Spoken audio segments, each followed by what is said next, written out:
Sì.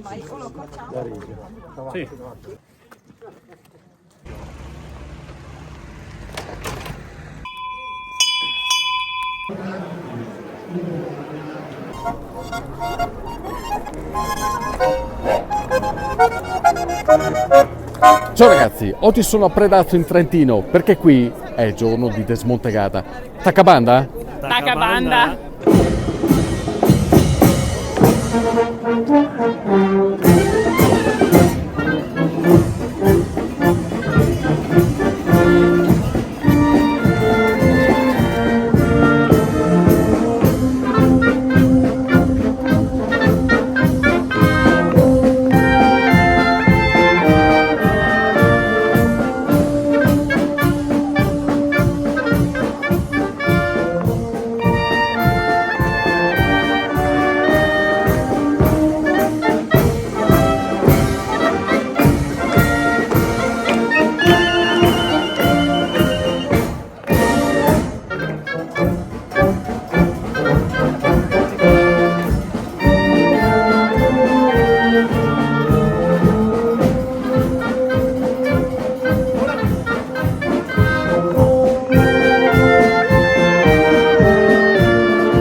Questi sono i suoni e i colori della festa, la festa di piazza qui a Predazzo, una sfilata in cui i protagonisti sono proprio gli allevatori di Predazzo ed è un rito che celebra la fine dell'alpeggio, un tributo reso alla fine per l'appunto della stagione estiva e anche per l'inizio inevitabilmente dell'autunno.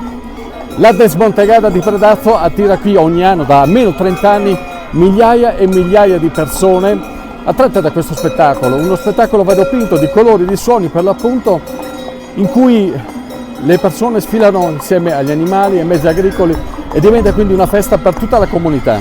Questa sfilata sintetizza forse un bisogno di recuperare delle radici? Assolutamente sì, e lo è per noi che viviamo qui e che magari tante volte lo diamo un po' per scontato perché è sotto i nostri occhi quotidianamente e sono sicura perché per chi viene qui e che quindi spesso è abituato ad una vita ovviamente più metropolitana, lontano da quello che è la vita agricola, rivedere le mucche che poi sfilano in paese, quindi c'è questo intreccio del quotidiano con la vita degli allevatori, è quella la vera sorpresa, è quella la voglia di ritrovare proprio le origini da parte nostra e sicuramente da parte di chi forse queste origini le ha perse già da un po' di tempo. Una celebrazione della vita agricola in grande stile. Io però qui sono arrivato ieri, a Predazzo sono arrivato ieri perché volevo sì ascoltare questi suoni, queste voci, ma volevo ascoltare anche un'altra voce, quella degli allevatori mentre fanno il loro lavoro. E quindi ho ascoltato la voce di una famiglia, i Della Giacomo, una famiglia storica qui di Predazzo, che ho accompagnato per un breve tragitto, una breve desmontegata da Bellamonte, che è 6 km qui sopra Predazzo, fino a valle, fino al loro maso, ma dopo ci arriviamo. È una prima tranche di spostamento perché le altre manze torneranno tra una quindicina, ventina di giorni. Ma mi è bastato questo breve tragitto per far raccontare a loro che cosa significa questo mestiere e per catturare un'intensità di emozione che è ancorata molto lontana nel tempo.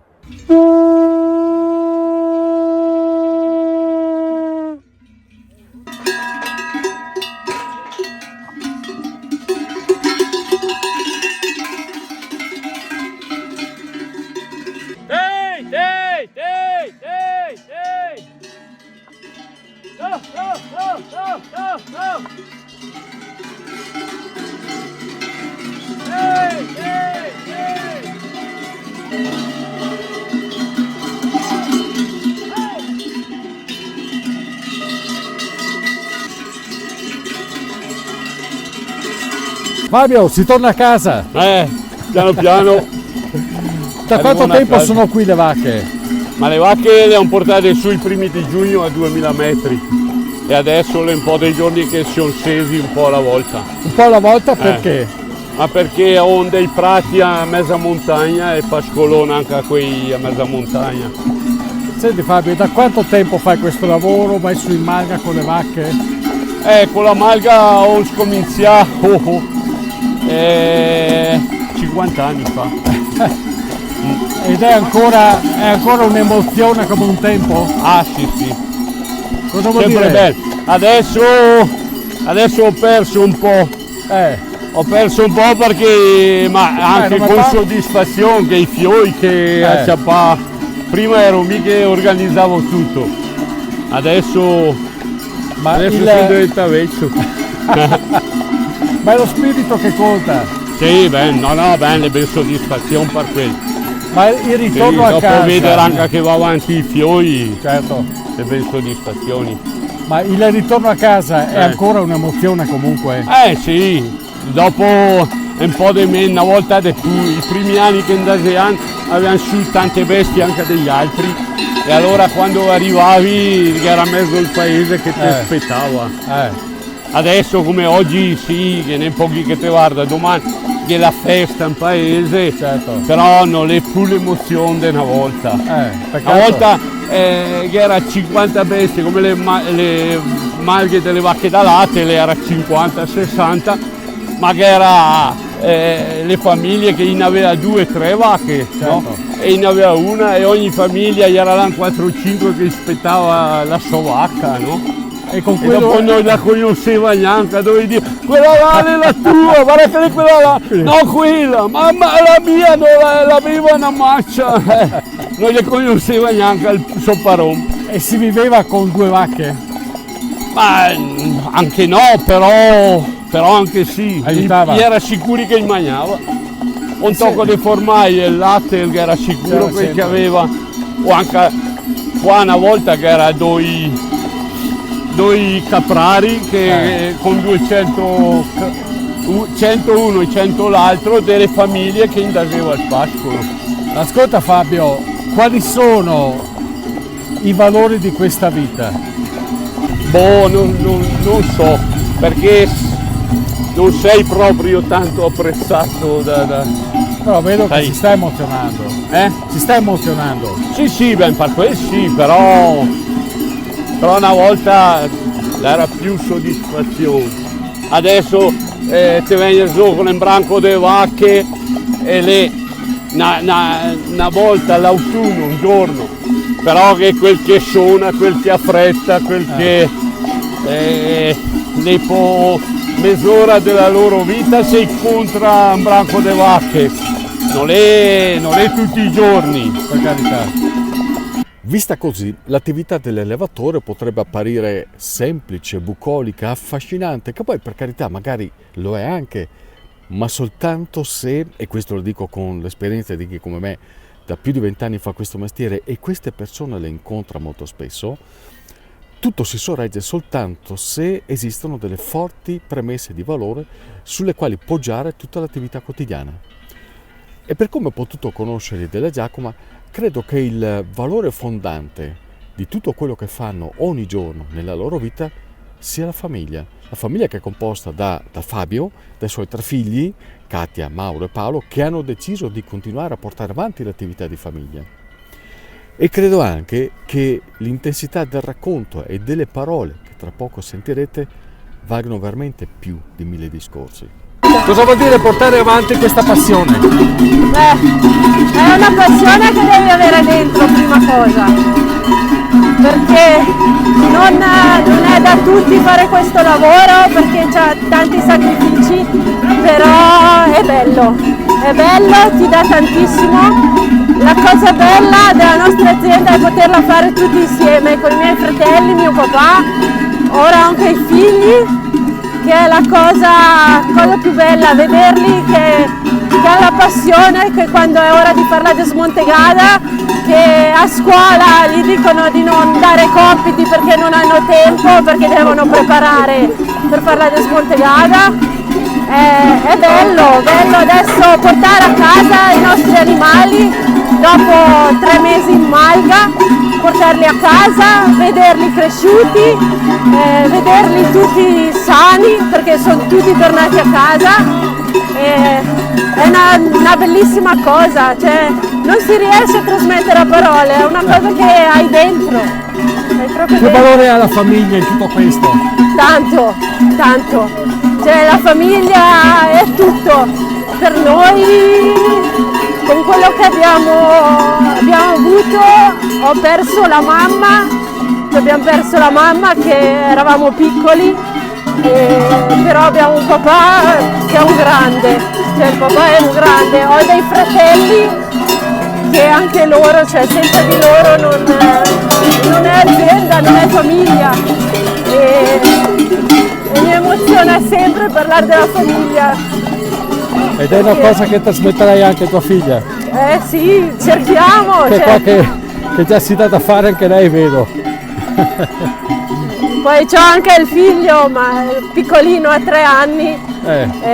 Lui ci aspetta direttamente in agriturismo. Piangeva perché voleva venire con la mamma, però ho detto dai, aspettami in agriturismo.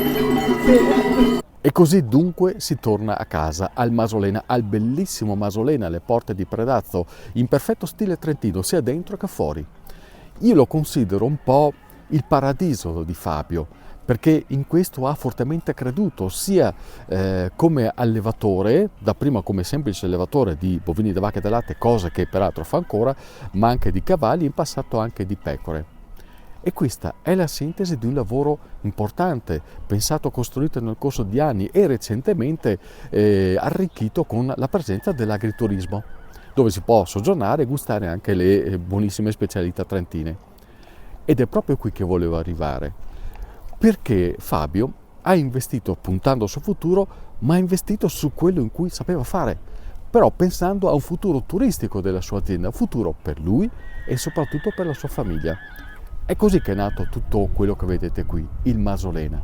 Ma oggi, detta così, quando tutto è fatto, sembra una cosa facile, quasi scontata, ma in realtà, come ben sapete, è dietro le quinte che si annida la vera storia, quella fatta di gioie e di dolori.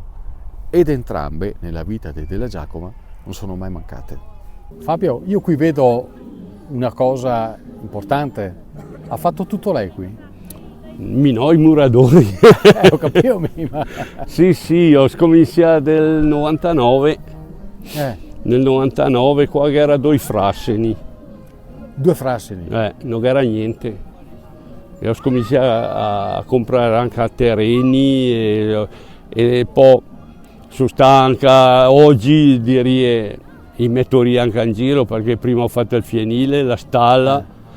E del 2009 ho fatto l'agriturismo. Se sia oggi magari qualcuno in prima fa l'agritur, poi la stalla è un optional. Invece mi sono nato contadino e morirò contadino. Sicuramente non mi vanto da altri lavori, perché non sono neanche buono da farne di altri. E cosa si prova ad aver messo in piedi tutto questo e soprattutto ad aver dato un futuro ai suoi figli? Il futuro ai miei figli non sono mica tanto convinto, perché non so se io ho obbligati, perché cargai dei debiti, perché costruì tutto sui debiti. E allora non so se io ho obbligati a avere un futuro. No, ma gli è bene anche la testa, e poteva anche a me dire vaffanculo, che tanto te le tovacche che mi studio, faccio l'avvocato. E invece sono qui. Invece gli è qua tutti e 3, dai. Soddisfazione, Sì, soddisfazione, dopo che abbiamo anche la discussione insieme. Per carità. Perché mi ho una certa esperienza, loro non vuole avere altre esperienze, ma conviene farsele prima di parlare tante volte. Se tornasse indietro rifarebbe tutto? Ma sì, tutto non so se farei un debito ancora, perché ho fatto una debita grande, aveva il mutuo della stalla e poi fa su sta baracca qua che la costa. Alle volte mi domando se facessi una villetta la sarei pagata da anni, poter stare qua su una sdraio a guardare il paese. Ma sarebbe felice ugualmente? Non lo so, non lo so, i miei figli magari sarebbero contenti perché possono andare a lavorare sotto degli altri, perché mica dico sempre, io ho fatto il dipendente, da 15 anni mia mamma impara il mestiere, il contadino era l'ultimo dei mestieri, no? E allora cercava un aiuto casaro, no? Avevo detto, bene, da 15 anni impara a fare formai, che dopo se va in malga magari va buono. E allora ho detto, fatemi il dipendente, lunedì, martedì e mercoledì, dopo non sono puntato. E non mi ha neanche a pagare. Perché la libertà non ha prezzo? No, no. Posso farti una domanda, Fabio? Fabio, lei è felice? Ma sì, sono ben contento. Anche se ho avuto sfortune perché nel 2001 ho perso la moglie che aveva 33 anni, sono restata con 3 bocce piccoli, la Katia aveva 11 anni e l'altro il Sandro Mensah durante il funerale su un braccio di amici, quella è stata dura. Però, insomma, no, se tornasse in Rio penso di sì, penso che rifarei ancora. Non sarebbe Maddalena senza l'immancabile carrozza di Fabio Lena, che ci saluta soltanto di cappello. Bravo Fabio, complimenti, sempre impeccabile anche quest'anno.